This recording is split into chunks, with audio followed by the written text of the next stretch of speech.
What is up, guys? Dakota here, and welcome back to the Driven Mad channel. Well, it sounds like right in my face. So as you guys can see, we've got the JL right here, and I kind of came up to my family side of town because my sister's Camaro is acting up. Not the 1LE, that's over there, and I'm not going to show it to you guys because it is horrendously dirty. I'm probably gonna take it and get it washed for my pops. In case you guys don't know, he bought the 1LE from me, so yeah, I'm gonna do that for him. Anyways, came up here and I figured, I would kind of give you guys kind of an update on the Wrangler. It's been a while since I've had the two-door JL on the channel, unless I was comparing it directly to the Bronco. And the main reason for that is simply just, I've made quite a few videos on the Wrangler. This particular JL has been out for a while, and I've had this since 2018. And the Bronco and the 392 and the Shelby and everything else have been kind of the newer thing. So the Bronco has been the daily driver. That kind of took that over from this. Anyways, I thought I'd give you guys an update on how it's been doing after 3 years and a little over 50,000 miles, and just give you guys an update. Oh, the JL, how has it been?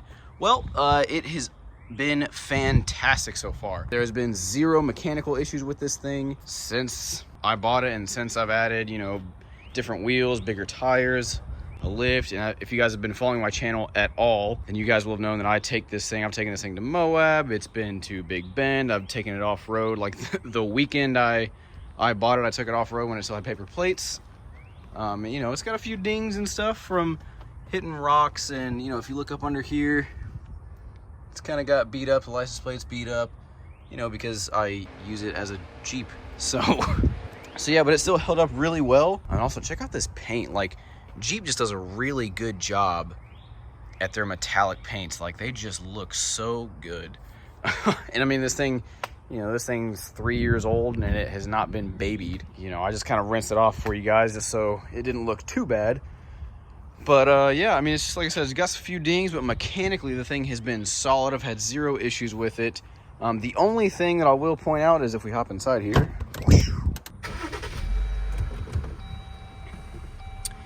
So the only, I guess I'll say, issue is the auto stop start button. If I press it, it says that the stop start unavailable.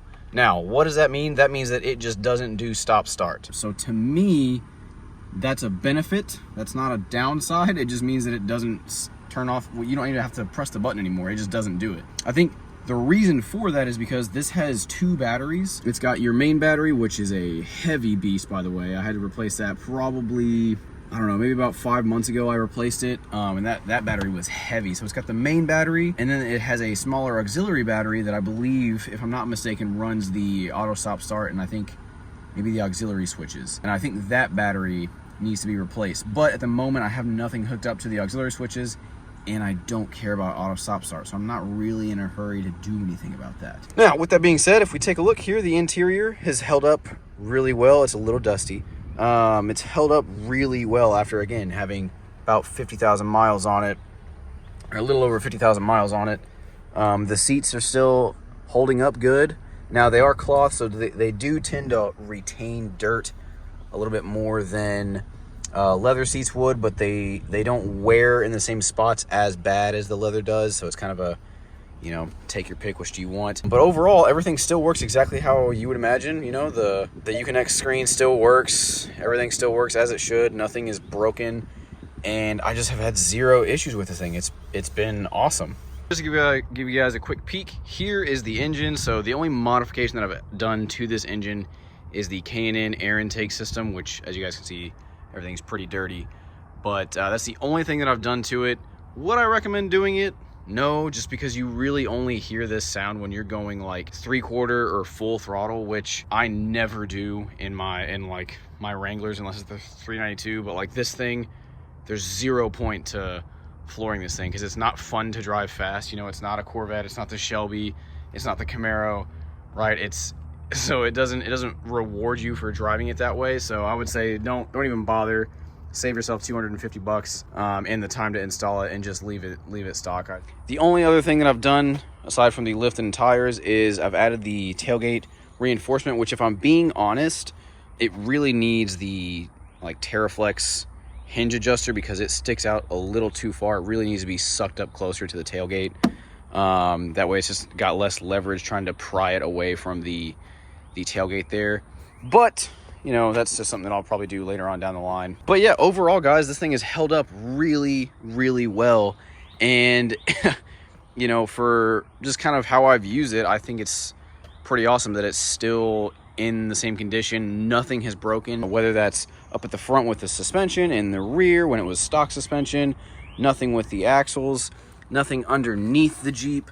So, you know, as you guys can see, the skid plates and just the bottom itself has been used. You can see a few scrapes under there. But yeah, just overall, it has been a fantastic vehicle for the past 3 years. And I think if there are any future mod plans, because currently I think it's set up really well, if anything, we'd probably do a new lift, just because this doesn't quite ride the way that I would like for the road. It gives it good height.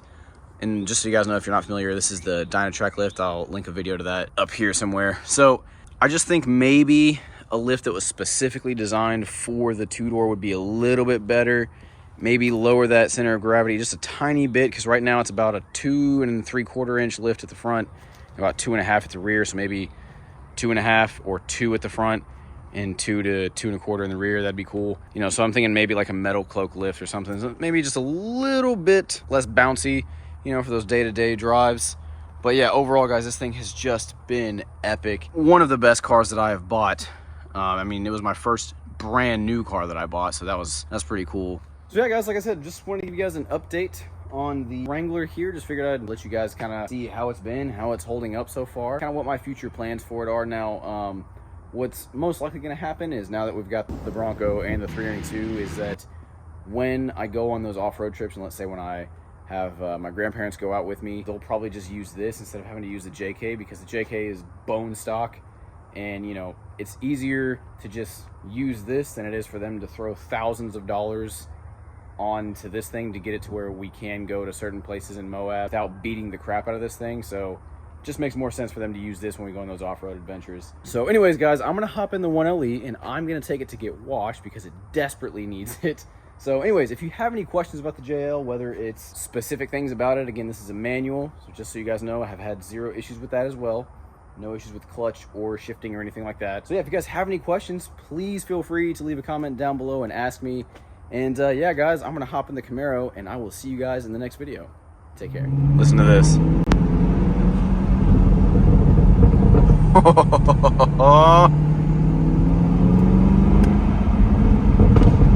Oh my God, I love this thing. I need to buy it back.